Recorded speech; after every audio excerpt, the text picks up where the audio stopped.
What's up YouTube? Jeff back again from DopeTechDaily.com. Today I'm bringing you guys my official full review of the Moto G5 Plus. Now I did do an unboxing, some other follow-up videos. If you guys want to check those out below, I'll drop the link in the description.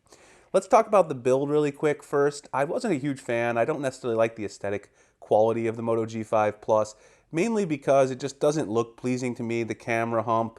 You've got a metal back on here with the Moto logo there. The sides though are plastic, so even though you get sort of a premium look from afar, when you actually pick up the phone and feel it and you use the buttons, it's definitely apparent that this is not a flagship phone. Now there's nothing wrong with that, of course, because it is $299 even for the highest spec model, which I have here with 4 gigs of RAM, 64 gigs of storage. Overall, I just don't necessarily like the look. That, of course, is a personal preference. Some of you guys may. The build quality isn't terrible. One thing I will mention is that you do still have micro USB on here on the bottom and not USB Type-C. That's another thing that may not bother the people who are actually buying this phone. For me, I've been using all the flagships for the past few years here, and we've actually moved into USB-C pretty much ubiquitously. Even the OnePlus 3T, which has got a pretty mid-tier price, has USB Type-C. A bunch of other mid-tier phones have it as well. Not sure why Moto decided not to include that. If we talk about the display for a second, the display on this phone is okay. I would say it's not the best, mainly because if you look at some of the colors don't look nearly as good as some of the other phones that have been right around this price category. The Honor 8, for instance, you can get that for around 300 bucks now, some places if you look hard enough. And the screen's just not quite as good. The viewing angles are all right, but the brightness isn't that great outdoors. I can show you guys the full brightness if I turn it up here on the display. Right now I've got it on adaptive brightness.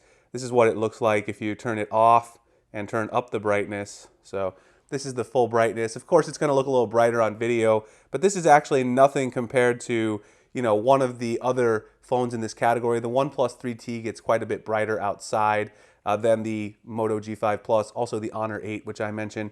But it's not a bad screen. You can still use it. It's 1080p, which definitely saves on the battery life. I'll talk about later. It's not the worst screen I've ever seen, but it's also, again, not the best screen in class.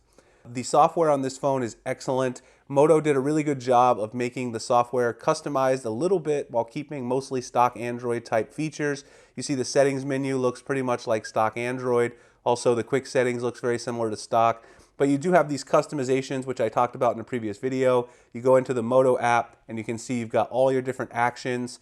One of those I'm going to talk about a little bit more in specific is one button nav, which I did a full video on. But you've also got the chop twice for the flashlight, twist for quick capture, swipe to shrink screen, pick up to stop ringing, flip to do not disturb.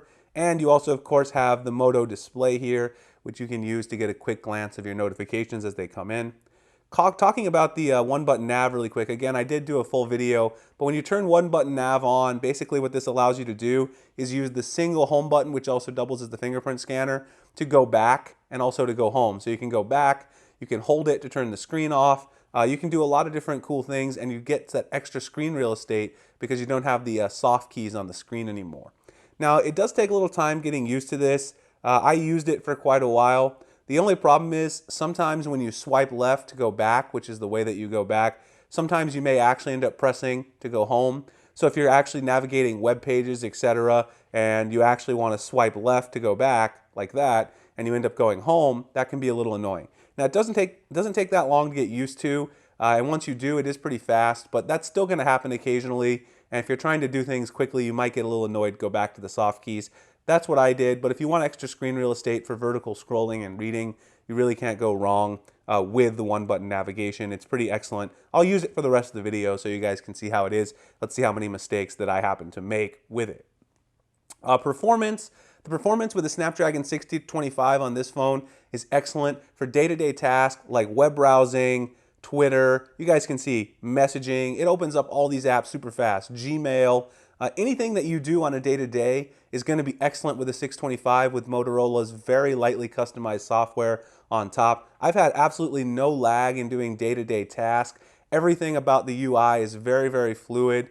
The navigation is great. You can swipe over and get to Google Now just like you would on a Pixel device. Anything that you do from the day-to-day is going to be great. The thing that you're going to see is that if you try to do heavy gaming, now I am not saying this can't do regular gaming, it can, and I've obviously played some regular games like One More Jump, Super Mario Run, which you guys see there. But I tried playing Vainglory with it a little bit, and the experience just isn't that good. You're going to see some drop frames, etc., which you would expect. This is not a top-end processor. You're going to be able to play it, but you're just not going to get the same experience you get with the Snapdragon 821. That's definitely something I would expect. But if you're just using this for a day-to-day phone and you need that reliability, that smoothness, just for doing everyday tasks, this is the way to go. The 625 is probably the best processor on the market right now in the mid-tier segment for that. The next thing is battery life. That's another place where the Snapdragon 625 shines. I just took this one off the charger, but the battery life on this thing has been a beast. I've easily gotten 6 hours screen on time with this phone, and that's using my regular, responding to 100 YouTube Studio notifications for the channel, tweeting, watching videos on YouTube, messaging back and forth with my fiance, being on Reddit, etc., playing some light games. I easily get 6 hours screen on time out of the battery. I guess that's probably a combination of the 1080p with the Snapdragon 625 and the lightly customized software. But overall, if you definitely want a battery champ, the Motorola G5 Plus is definitely a good option to look at. Camera on this phone, the camera on it was supposed to be one of the most impressive aspects. The overall UI on the camera is still very simple for Motorola. There's nothing wrong with that. It definitely takes good shots. You can get great shots in good lighting when that's pretty expected from any camera. You've got a pretty nice navigation on the camera. You can slide over to see your photos. Now, I did take a few photos and compare them to the Pixel over on Twitter. One of them was this photo that I took at night to check out the dynamic range. It does have decent dynamic range, obviously not going to compare to the flagship level. The detail is good though in these type of shots where you're taking like a landscape or a portrait shot. Where the Moto G5 Plus really struggles is shots where you're trying to take macros like this one I took of the OnePlus 3T. If you actually zoom in, it's pretty blurry. You can see I had to try a bunch of times to get a decent shot. Some of these are other ones just testing some things. These are portraits again. It takes very good shots in portraits, indoors, even in low light. The portrait is great. This is another shot which I took from pretty far away, and the clarity is pretty good if you zoom in, the detail. Another one though that was a little bit overexposed here, I took this one inside, and the lighting inside the theater, this was before the movie, not right as they turned down the lights. This one's a little bit too bright. I took another one with a Pixel, is a little more properly exposed. Overall, the thing about the Moto G5 Plus is that it's going to do very well in good lighting. It has that f1.7 sensor, the same as the Galaxy S7 Edge, which a lot of people made a lot of that. Let's look at another photo here of the Tag Heuer, which I also posted over on Twitter. This one right here, very good up-close shot here. This was the best one I was able to get from macro.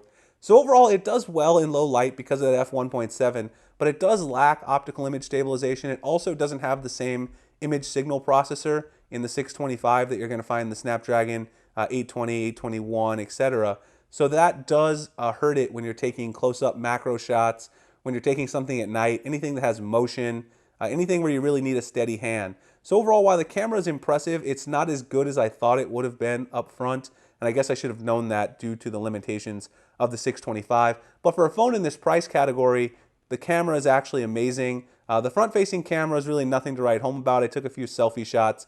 It's decent, it's passable, but the back camera is very, very impressive for a phone that's in the $299 price category. It definitely compares very well to some of the other phones like the Honor 8, OnePlus 3T, when you're taking portraits, landscapes, anything where you've got decent lighting.